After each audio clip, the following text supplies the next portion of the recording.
Bueno, en realidad la cultura no es deficitaria. Lo que es deficitario es la actividad cultural. El problema en nuestro país es que gran parte del sector cultural ha estado dependiendo de las administraciones públicas durante mucho tiempo. Entonces, esto incide en las mentalidades y hace que los creadores esperen del Estado que les resuelva la vida, que les resuelva todo. Ellos lo que esperan es olvidarse de los números y dedicarse a crear, que es lo que les gusta. Yo creo que el día a día, el hacer tantas cosas, nadie ha pensado lo que se estaba haciendo. Había que hacerlas por hacerlas. Y yo creo que ahí vienen muchos también de los problemas. Con lo cual, yo creo que tenía que haber una parte de reflexión. Tenemos pocos recursos, ¿cómo los podemos optimizar? ¿Cómo nos aliamos con otros? Y lo que me parece aberrante es que tal y como está hecho el mercado de las artes escénicas, a nadie le importa si el público va o no va al teatro. A nosotros, a las compañías nos da igual.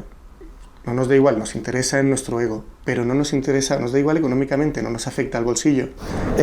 Yo pienso que si queremos tener un sector cultural competitivo, y no hay que escatimar en costes, hay que incrementar o conseguir nuevas formas de financiación, que las formas de financiación sean las adecuadas para los productos culturales, para que estos puedan tener la excelencia necesaria.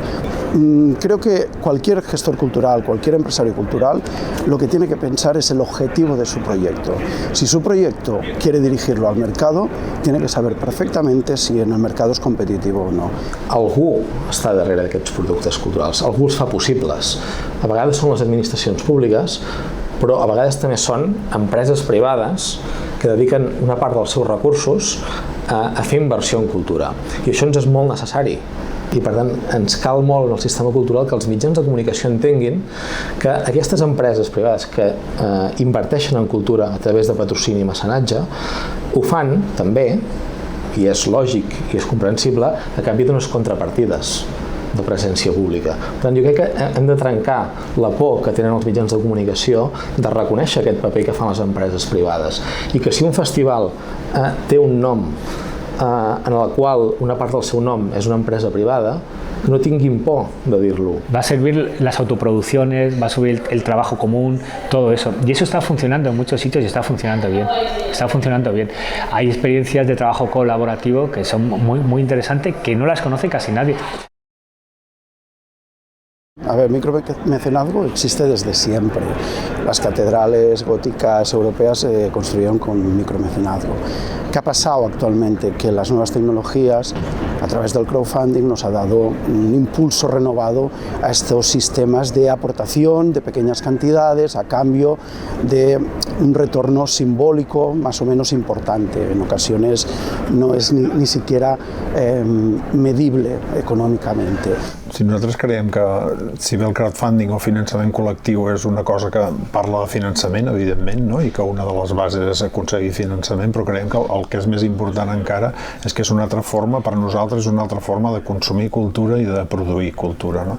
Que el consumidor se sent molt més partícip del projecte, que pot aconseguir coses especials, pel creador doncs, és una manera d'estar molt més en contacte amb el seu públic. Evidentment ha de canviar la manera de veure les coses, que no s'ha de quedar allà tancat fent la seva creació, sinó que ha de comunicar-ho, que ha de fer una mica de tasques que abans no feia, no? Com era la difusió, com era estar en contacte amb el seu públic, com era estar molt més proper, no? I el que passa també al posar una plataforma de crowdfunding, el que et passa és que estàs en contacte amb molts altres projectes. Per tant, hi ha aquesta sinergia, no?, de que la gent pot entrar pel teu o pot entrar per un altre i després veure't a tu. I també hi ha la cosa de que tu pots fins i tot aparèixer els crèdits d'un llibre o aparèixer els crèdits d'un disc, amb la qual cosa ja et sents com part integrant d'aquell projecte, perquè has ajudat a fer-lo des de que encara era una idea només. Básicamente creo que el micromecenazgo es útil para proyectos muy puntuales, concretos, pero no creo que sirva para realizar un proyecto a largo plazo.